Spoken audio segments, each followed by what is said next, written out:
Եթե պատրաստ ես վճարել 30-ից 200 դոլար, թքի անալիզ ուղարկել լաբորատորիա եւ սպասել մոտ 3 շաբաթ, ապա կստանաս մի խոստումնալից հարցի պատասխան, թե իբր ինչ ազգերի խառնուրդ է ձևավորել հենց քո գենետիկ քարտեզը։ Այսօր կփորձենք հասկանալ, թե իրականում ինչ են չափում էթնիկ ԴՆԹ թեստերը, ինչ սահմանափակումներ ունեն եւ որտեղ է ավարտվում գիտությունը ու սկսվում մարքեթինգը։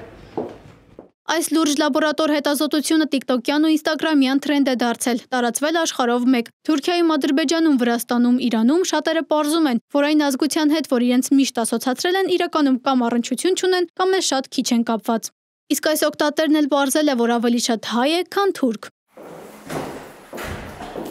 Մի քիչ գենետիկայի մասին, մազերի ու աչքերի գույն, բնավորության որոշ գծեր, սովորություններ, հենց գենետիկայով են կոդավորված։ Օրինակի համար ցուրտ տեղը, որ մարդիկ ապրում են,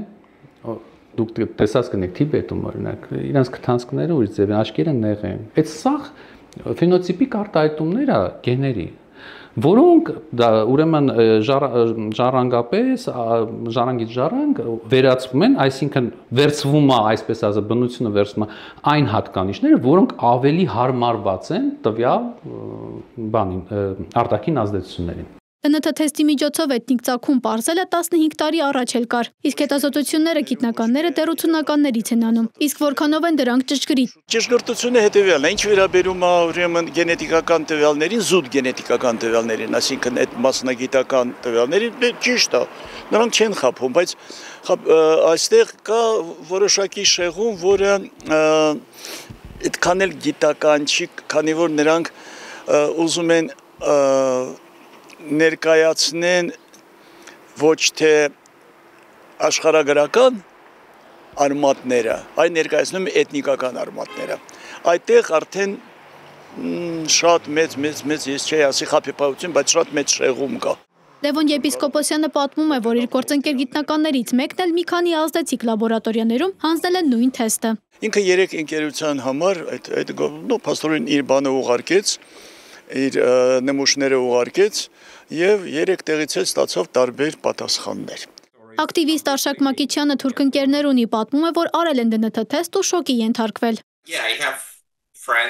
Այո, ես ընկերներ ունեմ, ովքեր կարելի ասել թաքնված հայեր են, ովքեր անցել են այս թեստը, և նրանք պարզել են, որ իրենք հայ են, քանի որ իրենց տատիկ պապիկները պատմել են, որ ընտանիքում հայեր լինելու մասին պատմություններ են լսել։ Թուրքիայում սա ավելին է, քան ուղղակի ԴՆԹ թեստը, վերլուծաբան Հասան Օքթայի կարծիքով, այս թեստերի արդյունքները Օվկիանոսում ընդամենը 1 կաթիլ են։ Թուրքիան 85-ից 90 միլիոն, այն, որ 2000 մարդ նման հակում ունի, չի նշանակում, որ ընդհանուր առմամբ նման անհանգստության կամ հոռետեսության մեջ են ընկել։ 90%-ով մենք թուրք ենք և Թուրքիայի Հանրապետությունում ապրող այս դրոշը, այս անձնագիրը կրող յուրաքանչյուրին մենք թուրք ենք անվանում։ Այսինքն ենթադրենք 3 սերունդ առաջ մեր ընտանիքում հայկական կամ հունական ԴՆԹ է հայտնաբերվել։ Մենք դա խնդիր չենք համարում։ Երևանում մի քանի լաբորատորիաներ կան, որ նման ծառայություն են մատուցում, ճշտել են արժեքները, պատասխանների ժամկետները։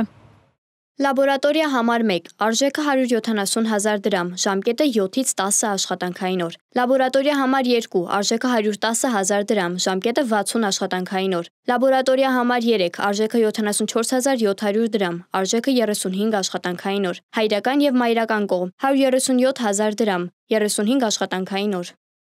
Լաբորատորիաներում մեզ նաև ասացին, որ վերջին շրջանում պահանջարկը մեծացել է, պատճառը հենց տիկտոկյան ու ինստագրամյան թրենդներն են։ Անի Հովհաննիսյան, Լևոն Ոսկանյան, Ստեփան Տիգրանյան, Reopen Media։